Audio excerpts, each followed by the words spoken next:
ரகசியமாக வச்சுருந்தாங்களா?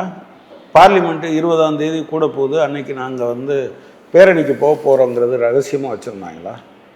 அதெல்லாம் ரகசியம் ஒன்றும் இல்லையே.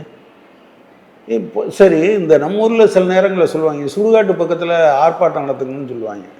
யார்கிட்ட நான் கோரிக்கை வைக்கிறது? இந்திய மக்களுடைய பிரதிநிதிகளாக இருக்கிறார்கள், தேர்ந்தெடுக்கப்பட்டவர்கள், இந்தியா முழுவதும் இருந்து வராங்க. ஒரு 700 பேர்கிட்ட வர சபையின் முன்பாக எங்களுடைய கோரிக்கையை வைக்கிறோம் என்று சொல்வதில் என்ன பிரச்சனை இருக்க முடியும்? என் கோட்டையை நோக்கி பேரணி போகிறது இல்லையா? இல்லை, நான் கேட்குறேன், இல்லை கலெக்டரேட்டை நோக்கி பேரணி போகிறது இல்லையா? இதெல்லாம் என்னது? அதிகாரத்தின் பீடங்களை நோக்கி கேள்விகள் கேட்கப்படும் போது சுடுகாட்டுக்கு முன்னால் நின்று பேசணும் ஏன் சொல்கிறீங்க? அல்லது விடுமுறை நாளில் பேசணும் எதுக்கு சொல்கிறீங்க? அவங்க கரெக்டாக தான் பண்ணாங்க. நீங்கள் இந்த கோரிக்கை சரியா தப்பா, அதுக்கு என்ன பதில் சொல்கிறதுன்னு மட்டும் பேசுங்க.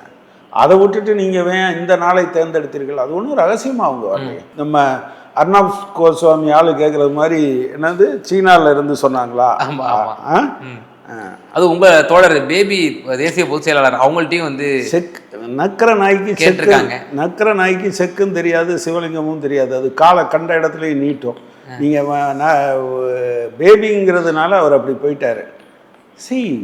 காட்டி கொடுப்பதற்கு ஒரு தத்துவத்தை வைத்து கொண்டு காட்டி கொடுத்தவரையே தன்னுடைய அது என்ன தத்துவார்த்த ஆசானாக வைத்திருக்கக்கூடிய ஒரு இயக்கத்தை ஆதரிக்கிற போற்றுகிற ஒரு மனிதனால் வேறு எப்படி பேச முடியும்? அதிலிருந்து வரக்கூடிய ப்ராடக்ட் கள்ளிச்செடியில் மல்லிகைப்பூவை பூக்கும்,